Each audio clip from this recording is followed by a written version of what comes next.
Hello students, welcome to Punk Academy. This is Megha and in this video we are going to study part B of chapter number 1 that is macroeconomics. तो इसके पहले हमने part A में macroeconomics के basic concepts study करे थे, वही हम इसमें कंटिन्यू करेंगे। कुछ 2-3 और इम्पॉर्टेंट टॉपिक्स बचे हैं जो हम पार्ट बी में कवर करेंगे। तो चलिए वीडियो को स्टार्ट करते हैं। तो हम इकोनॉमिक्स में बहुत सारे टर्म्स पढ़ते हैं, capital, stock, money, bank deposit. इन सारे टर्म्स में से कुछ स्टॉक होते हैं, कुछ फ्लो होते हैं। स्टॉक क्या होता है हम जान लेते हैं। स्टॉक वो क्वांटिटी होती है जो हम एक पर्टिकुलर पॉइंट ऑफ टाइम पे मेजर करते हैं।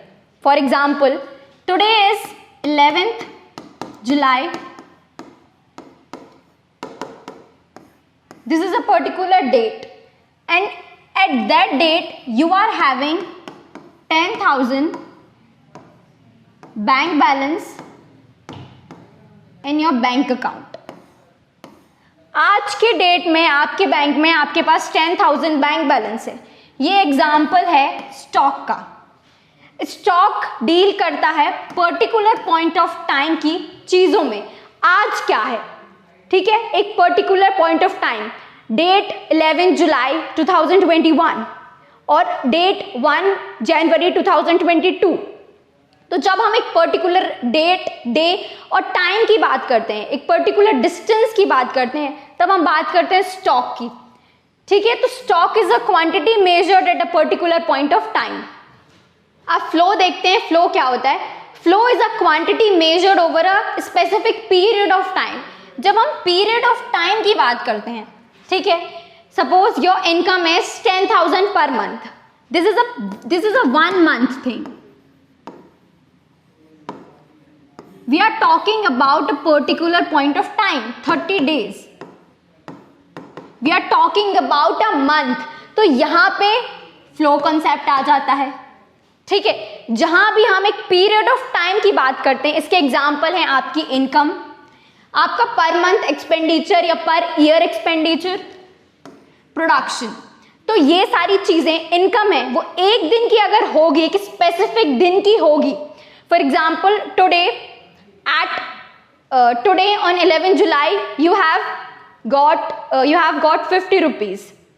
Then it is stock concept, but your income, your per month income is 10,000 rupee. It is a flow concept. So flow is measured over a specific period of time and stock is measured at a particular point of time. That's the main and very basic difference of both these terms. Okay? अब हम इसका difference देखते हैं, जो कि बहुत ही important topic है, हमेशा आता है। ये इंडिविजुअल डेफिनेशन आपको 1-2 मार्क्स में आ जाए, लेकिन इसका डिफरेंस है वो मोस्ट ऑफ द टाइम्स आता है, ठीक है। तो स्टॉक वही है कि जो हम पर्टिकुलर पॉइंट ऑफ टाइम पे बात करते हैं। Suppose your pocket, when we talk about your bank balance at a particular point of time, flow refers to a variable during a particular period of time. When we talk about a particular period of time, we are talking about flow concept. Then stock is not time dimensional, it is measured at a specific point of time. ये time dimensional concept नहीं है, ये लंबे समय का concept नहीं है, ये हम सिर्फ आज की बात करते हैं, एक पर्टिकुलर पॉइंट की बात करते हैं। Flow is time dimensional, it is measured per hour, per month, per year and flow is related to time. It is time dimensional क्योंकि जब हम पर आवर की बात करेंगे, हम एक टाइम पीरियड की बात कर रहे हैं, हम एक पर मंथ की बात कर रहे हैं, पर ईयर की बात कर रहे हैं, तो वहां हम फ्लो कॉन्सेप्ट की बात कर रहे हैं, ठीक है। Stock impact the flow, greater the stock of capital greater is the flow of goods and services. अब स्टॉक फ्लो को इम्पैक्ट करता है और वैसे ही फ्लो स्टॉक को इम्पैक्ट करता है। अब स्टॉक एंड फ्लो हैं वो इंटरकनेक्टेड हैं, मतलब स्टॉक है वो फ्लो को इम्पैक्ट करता है और फ्लो है वो स्टॉक को इम्पैक्ट करता है। मतलब जैसे कि अगर आप अपने बैंक अकाउंट में हर महीने 5,000 डिपॉजिट कर रहे हैं, means you have deposited 5,000 at a particular point of time on this particular date, then that will be stock concept, क्योंकि वो एक पर्टिकुलर पॉइंट ऑफ टाइम पे आप कर रहे हो और वही जाके आपकी वो पर मंथ की सेविंग्स में कन्वर्ट हो जाएगा, that you are depositing this much at a period of 1 month, ठीक है, तो फिर वो कन्वर्ट हो जाएगा आपके फ्लो में, ठीक है। तो अगर जितना ज़्यादा स्टॉक होगा उतना ज़्यादा फ्लो होगा, और जितना ज़्यादा फ्लो होगा उतना ज़्यादा आपका स्टॉक होगा, क्योंकि दोनों इंटर रिलेटेड है। अगर स्टॉक ज़्यादा होगा तो फ्लो ज़्यादा होगा, क्योंकि एक एक पॉइंट की अगर हम बात करें तो वहाँ हम स्टॉक की बात करेंगे, और फिर वही पॉइंट जाके एक पीरियड में कन्वर्ट हो जाएगा, और फिर वहाँ पे वो चीज़ एडिशन में आ जाएगी, ठीक है। अब अगला टॉपिक है हमारा 4 सेक्टर्स ऑफ द इकोनॉमी। हमारी इकोनॉमी है उसमें 4 सेक्टर्स होते हैं, house hold sector, producer sector, government sector and rest of the world sector. तो हाउस होल्ड सेक्टर में आते हैं कंज्यूमर्स, जो कंज्यूम करते हैं गुड्स एंड सर्विसेज, उनका काम होता है सिर्फ कंज्यूम करना। हम सब सबसे पहले एक कंज्यूमर ही हैं, क्योंकि हम सब गुड्स एंड सर्विसेज का कंजम्पशन कर रहे हैं। तो ये जो यूनिट है वो सबसे पहला यूनिट है, that is house hold unit. फिर सेकेंड यूनिट है प्रोड्यूसर यूनिट। तो हमारी इकोनॉमी में जितनी भी प्रोड्यूसिंग यूनिट्स हैं, जो कि कुछ ना कुछ मैन्युफैक्चरिंग में, प्रोड्यूसिंग में इन्वॉल्व हैं, वो है प्रोड्यूसिंग यूनिट, बिजनेस यूनिट्स, ये हमारी सेकेंड यूनिट्स हैं, ठीक है। फिर ये हमारे प्रॉफिट के लिए काम करती हैं, और ये सिर्फ कंजम्पशन के लिए, कंजम्पशन का काम करती है, ये हमारी प्रॉफिट का काम करती हैं, प्रोडक्शन का काम करती हैं। फिर है हमारी government sector. Government sector welfare का काम करती है मेनली, ठीक है, वो एक वेलफेयर एजेंसी की तरह वर्क करती है। और गवर्नमेंट एज अ प्रोड्यूसर भी वर्क करती है, वो बहुत सारे एसेंशियल गुड्स का प्रोडक्शन करती है, लेकिन प्रॉफिट के लिए नहीं, सिर्फ सोशल वेलफेयर के लिए। प्रॉफिट के लिए है हमारा प्रोड्यूसर सेक्टर, गवर्नमेंट का काम है सिर्फ वेलफेयर ओरिएंटेड काम करना। लॉ एंड ऑर्डर, डिफेंस, इन सारी चीज़ों का मेंटेन रखती है हमारा गवर्नमेंट सेक्टर। फिर है हमारा एक्सटर्नल सेक्टर, जिसको हम rest of the world sector बोलते हैं। हमारा connection rest of the world के साथ, जो भी हम इंपोर्ट कर रहे हैं, जो भी हम एक्सपोर्ट कर रहे हैं, ये सब आता है एक्सटर्नल सेक्टर में। एक्सपोर्ट इंपोर्ट जो हमारी नेशनल इनकम में बहुत ज़्यादा इंपॉर्टेंट रोल प्ले करता है, वो पार्ट है एक्सटर्नल सेक्टर्स का। तो हर इकोनॉमी में ये 4 सेक्टर्स होते ही हैं, मिक्स्ड इकोनॉमी में स्पेशली ये 4 सेक्टर्स होते ही हैं। और हाउस होल्ड, प्रोड्यूसर, गवर्नमेंट, जो सेंट्रल इकोनॉमी होती हैं, उनमें ये सेक्टर नहीं होता है, जैसे नॉर्थ कोरिया, उसमें ये सेक्टर नहीं है, लेकिन ये तीनों सेक्टर हर एक इकोनॉमी में होते हैं। अब आपने देखा कि हमारी इकोनॉमी में 4 सेक्टर्स होते हैं, house hold sector, producer sector, government sector and rest of the world sector. तो ये चारों सेक्टर्स एक दूसरे पे डिपेंडेंट हैं अपनी नीड के लिए। जैसे कंज्यूमर सेक्टर डिपेंडेंट है प्रोड्यूसर सेक्टर पे गुड्स एंड सर्विसेज के लिए, वैसे ही प्रोड्यूसर सेक्टर है वो अपनी गुड्स एंड सर्विसेज किसको देगा, ऑब्वियसली कंज्यूमर सेक्टर पे, तो वो भी प्रॉफिट के लिए डिपेंडेंट है कंज्यूमर सेक्टर के लिए। और पॉलिसीज, लॉ एंड ऑर्डर के लिए प्रोड्यूसर सेक्टर और कंज्यूमर सेक्टर डिपेंडेंट है गवर्नमेंट सेक्टर पे। तो ऐसे ही हर एक सेक्टर इकोनॉमी में एक दूसरे पे डिपेंडेंट है।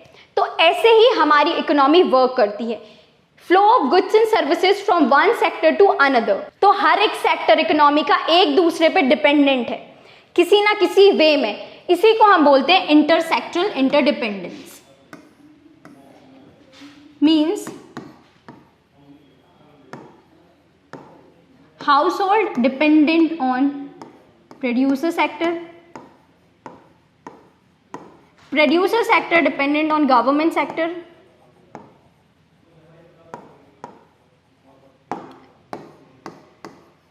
rest of the world ROW and this। अगर ये हम हटा भी दें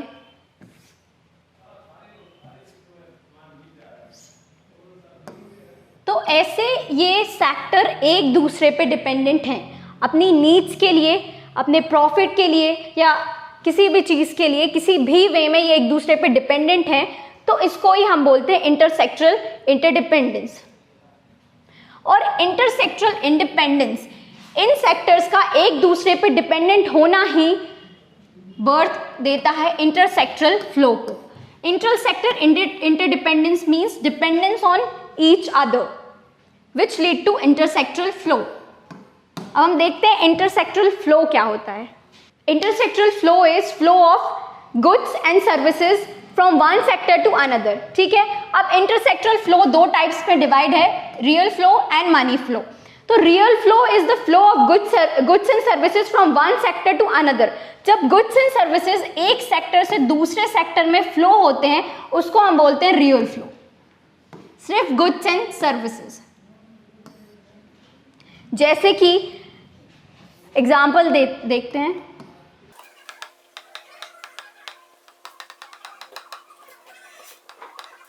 इन दोनों फ्लो में हम एग्जाम्पल देखते हैं कि कंज्यूमर सेक्टर प्रोवाइड कर रहा है labour service to producer sector, क्योंकि प्रोड्यूसर सेक्टर के पास लेबर कहां से आएगा, कंज्यूमर सेक्टर से आएगा, और प्रोड्यूसर सेक्टर इसको इन एक्सचेंज दे रहा है इनकम, ठीक है। लेकिन ये तो मनी फ्लो आ गया यहाँ पे, तो ये इसको एक्सचेंज में, मान लो इसने काम किया, इसने एक्सचेंज में इसको गुड्स दे दिए, नहीं गुड्स नहीं दे दिए, गलत है। मान लो कंज्यूमर सेक्टर प्रोड्यूसर सेक्टर में लेबर दे रहा है, ठीक है, और प्रोड्यूसर सेक्टर कंज्यूमर सेक्टर को गुड्स दे रहे हैं, तो यहाँ पे कहीं पे भी मनी फ्लो नहीं आया है, सिर्फ फ्लो आया है गुड्स का और सर्विसेज का। तो इसको हम बोलेंगे रियल फ्लो, जहां पे सिर्फ एक्सचेंज हुए हैं गुड्स एंड सर्विसेज, सिर्फ फ्लो हुआ है गुड्स एंड सर्विसेज का एक सेक्टर से दूसरे सेक्टर की तरफ। मनी फ्लो नाम से ही समझ में आता है, जहां मनी का फ्लो होता है एक सेक्टर से दूसरे सेक्टर में। तो रियल फ्लो में हम एग्जांपल देखें तो गुड्स एंड सर्विसेज प्रोवाइड करती है कंज्यूमर सेक्टर को, और कंज्यूमर सेक्टर प्रोवाइड करता है land, labour, capital and entrepreneurship producer sector को। तो यहाँ पे कहीं भी मनी का फ्लो नहीं हुआ है, सिर्फ फ्लो हुआ है गुड्स का और सर्विसेज का, तो ये हमारा होता है रियल फ्लो। और मनी फ्लो नाम से ही समझ में आ रहा होगा, जहां मनी का फ्लो है, सिर्फ मनी का। अब हम देखते हैं money flow is reciprocal of real flow. जब बार्टर सिस्टम ऑफ एक्सचेंज चलता था हमारी कंट्री में, तब सिर्फ गुड्स टू गुड्स फ्लो होता था, मतलब अगर आपने एक गुड दिया तो आपको दूसरा गुड उसके एक्सचेंज में मिलेगा, वहां पे सिर्फ रियल फ्लो था। लेकिन अब जब मनी के इन्वेंशन के बाद हमारे मार्केट में money flow in exchange of real flow भी हो गया है। मतलब अगर आप गुड्स एंड सर्विसेज दे रहे हो, या फिर अगर आप गुड्स एंड सर्विसेज दे रहे हो तो उसके एक्सचेंज में आपको मनी आप रिसीव कर रहे हो, या फिर अगर आप गुड्स एंड सर्विसेज ले रहे हो तो उसके एक्सचेंज में आप मनी एक्सचेंज कर रहे हो। तो यहाँ पे money means money flow from the household to producer is a reciprocal of the real flow of goods from producer to the household। जो मनी फ्लो हो रहा है हाउसहोल्ड सेक्टर से प्रोड्यूसर सेक्टर की तरफ, वो एग्जांपल है रियल फ्लो का, क्योंकि अगर मनी जा रहा है हाउसहोल्ड से प्रोड्यूसर सेक्टर की तरफ तो वहां से गुड्स एंड सर्विसेज उसके एक्सचेंज में आ रहे हैं। तो ऐसे ही मनी फ्लो रियल फ्लो का रेसिप्रोकल है। वैसे ही जैसे मनी है वो फैक्टर सर्विसेज के वे में प्रोड्यूसर सेक्टर से हाउसहोल्ड सेक्टर की तरफ आ रहा है, तो ऐसे ही दोनों सेक्टर एक दूसरे का रेसिप्रोकल है। In exchange of real flow they are getting money flow, in exchange of money flow they are getting real flow, ठीक है।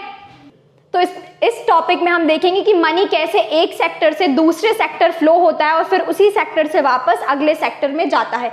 तो मनी एक सर्कुलर वे में फ्लो होता है हमारे इकोनॉमी में, उसका फ्लो कहीं भी स्टॉप नहीं होता है, उसको ही हम सर्कुलर फ्लो बोलते हैं। Means it flows in a circular motion and it's flow never stop. तो एक यूनिट है हाउस होल्ड, हम मान लेते हैं हाउस होल्ड यूनिट से प्रोड्यूसर यूनिट की तरफ मनी फ्लो होता है, वैसे ही प्रोड्यूसर से गवर्नमेंट सेक्टर एंड गवर्नमेंट से rest of the world sector. तो ऐसे ही मनी पूरा फ्लो होता रहता है इकोनॉमी में एक पूरे सर्कुलर वे में, जिसको हम बोलते हैं circular flow, and it never stop because demand for goods and services never stop. Goods and services की डिमांड स्टॉप नहीं होती तो उनका प्रोडक्शन स्टॉप नहीं होता है, और वैसे ही हमारी इकोनॉमी एक सर्कुलर फ्लो में चलती रहती है। In an economy money moves from producer to worker as wages. एक इकोनॉमी में मनी है जो प्रोड्यूसर से वर्कर्स को मिलती है वेजेस के फॉर्म में, और फिर वर्कर्स वो स्पेंड करते हैं प्रोडक्ट्स और सर्विसेज में। तो यहाँ पे भी मनी फ्लो हुआ प्रोड्यूसर से वर्कर्स की तरफ और वर्कर्स से फिर प्रोड्यूसर की तरफ, ठीक है। तो इसको ही हम बोलते हैं सर्कुलर फ्लो, क्योंकि यहाँ पे भी एक सर्कल में पूरा मनी फ्लो हो रहा है। So with this we have come to the last topic, that is significance of circular flow model. इसका importance क्या है, circular flow का importance क्या है? इसका importance ये है कि हमें सबसे पहले पता चलता है कि intersectoral independence, कैसे एक सेक्टर दूसरे सेक्टर पे इंटरडिपेंडेंट है अपनी चीज़ों के लिए, अपनी ज़रूरतों के लिए एंड एवरीथिंग. तो इससे हमें एक तो इंटरसेक्टरल इंटरडिपेंडेंस की इंपॉर्टेंस पता चलती है और उसके बाद नेशनल इनकम की एस्टिमेशन में भी ये हमें हेल्प करता है कि कैसे एक सेक्टर से दूसरी सेक्टर की तरफ, क्योंकि because expense of one person is the income of other, तो ऐसे ही ये नेशनल इनकम का एस्टिमेशन में भी हेल्प करता है क्योंकि मनी फ्लो हो रहा है, वो कहीं रुक नहीं रहा है और ऐसे ही हमारी इकोनॉमी चलती है.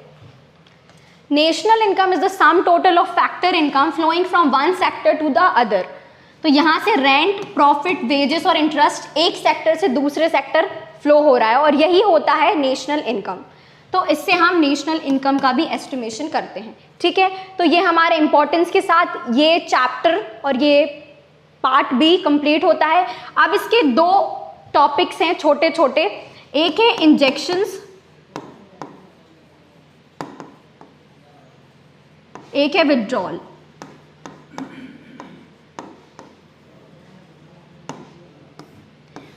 तो ये टर्म्स आपको पूरी बुक में कहीं देखने नहीं मिलेंगे, लेकिन एक्सरसाइज में या बुक के सबसे आखिरी में आपको देखने मिलेंगे. तो हम एक बार ये टर्म्स देख लेते हैं. इंजेक्शंस वो मैक्रो वेरिएबल्स होते हैं जो हमारी इकोनॉमी को बूस्ट अप करते हैं. ठीक है, और विथड्रॉल्स इसके opposite. Macro withdrawals are those macro variable. So injections are those macro variables which lead to the rise in economy output. For example, government consumption expenditure,